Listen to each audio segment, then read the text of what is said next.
संतोष सिंह जी, कांग्रेस के प्रशिक्षण से कांग्रेस को कोई फर्क नहीं पड़ेगा, ऐसा भारतीय जनता पार्टी को लगता है, क्या कहें? देखिए, भारतीय जनता पार्टी तो अभिमान में इतनी चूर हो गई है कि अब उसके जिस पतन की शुरुआत का ये लक्षण है। क्योंकि अहंकार में जब आदमी चूर हो जाता है, तो मैंने पहले भी कई डिबेट्स में कहा है कि रावण, कंस, हिटलर, मुसोलिनी का भी अभिमान नहीं रहा तो इनका भी नहीं रहेगा।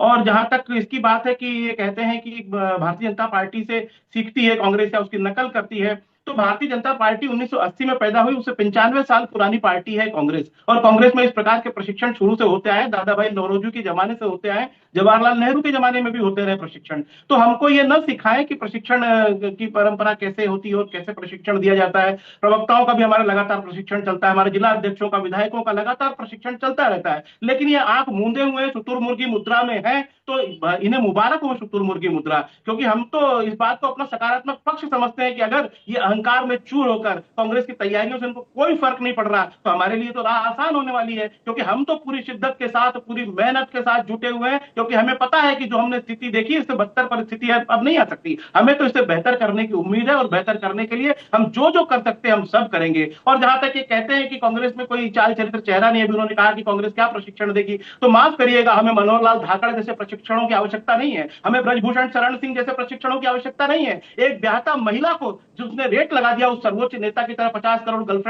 करोड़ की गर्लफ्रेंड बोलने की हमको आवश्यकता नहीं है। एक ब्याहता महिला और कांग्रेस की नेता को जिन्होंने जर्सी गाय कह दिया, ऐसे हमको नहीं, कांग्रेस की विधवा जिसने कह दिया, ऐसे प्रशिक्षण हमको आवश्यकता नहीं है। जो एक हमारे सर्वोच्च नेता को हाइब्रिड बछड़ा बोलता हो, ऐसे महानुभावों से हमको सीखने की आवश्यकता नहीं है। तो जिस पार्टी के सर्वोच्च पद पर ही ऐसा आदमी बैठा हो, तो नीचे के लोग कैसे होंगे? वो तो निश्चित ही धाकड़ प्रवृत्ति उनमें आएगी। तो मैं ये कहना चाहता हूं कि भारतीय जनता पार्टी हमें शब्दों की सीख देने की कोशिश न करे। विजय शाह का उदाहरण हमने देखा है, मंत्रिमंडल में अभी भी कायम है। क्या पर्ची वाले मुख्यमंत्री की हिम्मत है कि एक जो वीरांगना भारत की है, उसने उसको आतंकवादियों की बहन बताने के बाद भी उसका इस्तीफा क्यों नहीं ले पाए? क्योंकि पर्ची वाले मुख्यमंत्री की ताकत नहीं है कि वो ऐसा कर सके। क्या उनकी ताकत है कि उप मुख्यमंत्री जगदीश देवड़ा से इस्तीफा ले लो, जिन्होंने कहा कि पूरी सेना चरणों में नतमस्तक है? तो शब्दावली हमें मत सिखाइए। कांग्रेस पार्टी जितनी मर्यादित रही है, उतनी भारतीय जनता पार्टी के नेता कभी नहीं रहे। हमने विधुड़ी की भाषा देखी है संसद में, हमने गिरिराज सिंह की भाषा देखी है, हमने गोली बारूद ठाकुर की भाषा देखी है, हमने कैलाश विजयवर्गीय की भाषा देखी है। तो हमें सिखाने की आवश्यकता नहीं है। हमने मुख्यमंत्री, जो वर्तमान मुख्यमंत्री हैं, उनके चुनाव पूरे का ऑडियो वायरल होते, वीडियो वायरल होते देखे कि संस्कारी भाषा का उपयोग कर रहे हैं कांग्रेस के कार्यकर्ताओं को पीटते हुए।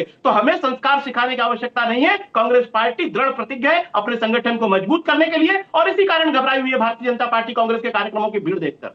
जी जी।